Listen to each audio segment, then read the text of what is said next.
don't need a high-end designer or a lot of money to get a luxe look. Be your own interior designer.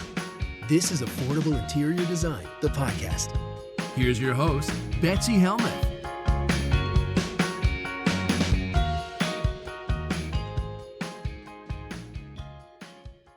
My next question comes all the way from Australia from Julianne.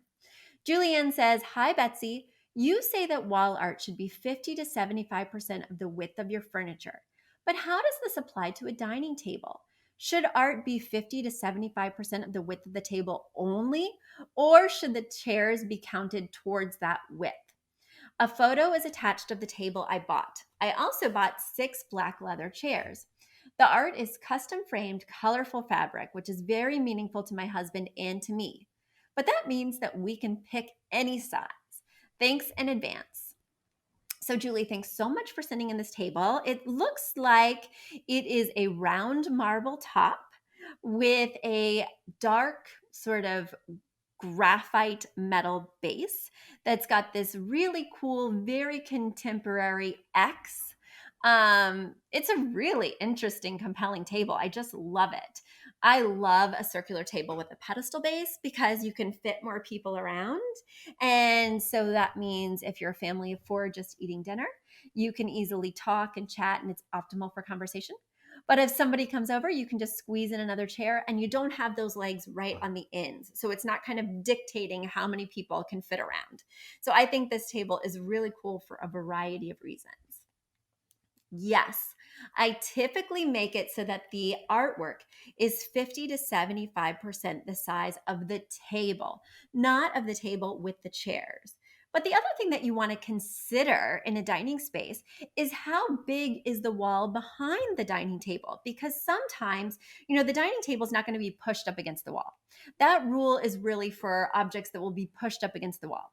And certainly in some apartments or tight spaces, I will push a dining table against the wall, but it's quite rare. And you certainly would not do it with a circle, right? So if this table's floating in the middle of the space, you don't have to follow that rule. It's more about what's the size of the wall, because it's not directly above something that's directly below it, if that makes sense. So in that case, say I had like a 10-foot wall behind this 60-inch dining table. I would be more concerned with making that wall feel full.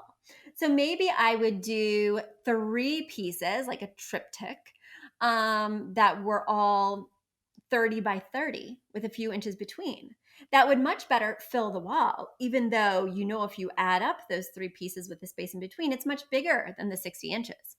So I hope that makes sense, because just to reiterate again, it's not about being 50 to 75% of the length of the piece if the piece is not directly below it. If the piece is in the middle of the room and the artwork is 3 feet away on the wall, then they don't have to have that same relationship. I would also consider this with any piece of furniture that floats in the middle, like a grand piano, right? So you may have a piece of art above a grand piano, but the grand piano is floating sort of in the middle of the room or on a diagonal. So they're not in direct relationship. I hope that helps to clarify. And I'm really excited to see what you do with your dining area. Keep us posted. A big thank you to Aton and the Embassy, who wrote our theme song. A shout out to Catherine Heller, who owns the podcast shop and is our editor extraordinaire. We also want to thank Ginny Sunasan and her team at the Savvy Podcast Agency for their help with our social, our YouTube channel, and so much more. We also want to thank Uploft, which is our parent company who supports this podcast. And lastly, we owe a huge debt of gratitude to you. Thank you so much for tuning in and for all your support.